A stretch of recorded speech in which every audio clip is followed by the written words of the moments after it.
Gray Rizzy sitting down with my brother Royce the 5'9", Shade 45. We out here holding down these overnights. When it came to the Book of Ryan, and we have spoken about this before, even with the relationship you've had with your brother, man. Like, again, I feel it. You know what I'm saying? Like, yo, what do you want me to do? Like, it's one. And if you haven't listened to the entire album, I really suggest that you should to get this storytelling. So you can really experience it. But you continuously, it's like your personal, you put it out there for people, and it allows other people to work their way through things without having to go, book the appointment for the doctor, whether, for an actual therapy visit. Did you intend for that with your music? No, not at all. I was still in a little bit in the dark. Is it more therapeutic for you just to get it out? It was more therapeutic for me to get it out, and then it's a different kind of therapeutic to get the feedback and hear the way that it the way that it resonated with people and the way that it helped people. I had no idea. Like, I was one of those artists when I first came into the game. Like, I didn't want to tell my story because I didn't think people would be interested in it. You know what I mean? Like, so I just was like, I'm just gonna come tear MCs up, and that's what I'm gonna do. I didn't realize how instrumental it could be in someone else's life. Right. That's why I always urge, like, the younger artists, like anybody who I can give advice to, just be yourself. Just be yourself. Just tell your story. You know what I mean? Like, you will find out within the scope of that, like, what makes you different from everybody else. Just tell your story. Right. It's very hard to lie about the truth. Yeah, exactly. And nobody can give it back to you and say, this is not, we don't like this. How can somebody, like, rebuke your truth? How can somebody condemn your truth? How can somebody say this is not good if it's your truth? Right. Absolutely, man. Let's talk about obviously Heaven Studios. There's magic being made in there daily, hourly, minute by the minute and stuff. But I'm hearing a record label.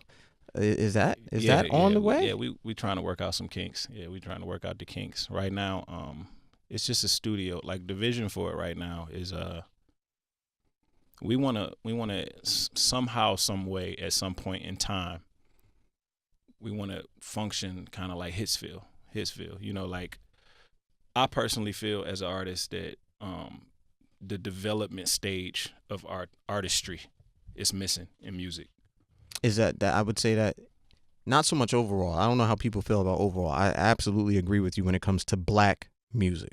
It's almost like it's been excised. It's been cut out. There's a step that's missing. Yeah, and I'm strictly talking about culture, our culture. You know what I mean? And I don't really know what's going on in the pop world, but in terms of our culture, just black music, the development is missing. We've been minimized to just analytics, algorithms. Everybody's just looking at numbers, and that's cool. It's good to know the business side of it, but at the end of the day, these artists who can be great are just ending up being good at the end of their careers. They're not hitting their peak or their maximum potential. Yeah, it's like at some point somebody needs to be pushed to have a career instead of just having, one or two songs on the radio and that's it. Right. That can be a death sentence to somebody. Do you still, because this is how I look at it. I think the analytics are important, like you said, to know the numbers. That's important. But do you still have that gut feeling?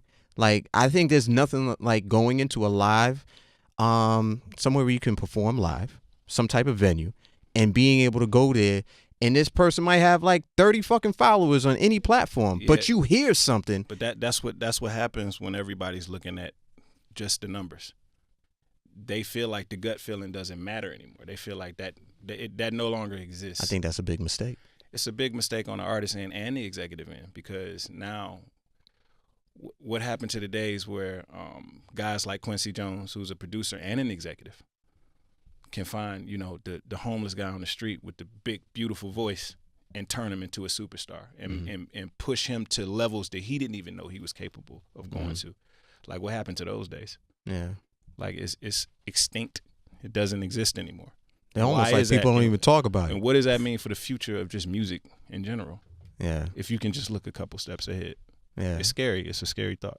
Are you putting yourself in the position of now you're always going to be a lyricist, but are you transitioning your hats now into that executive, into that A&R, into that CEO of what heaven is going to be? Have you already made that transition?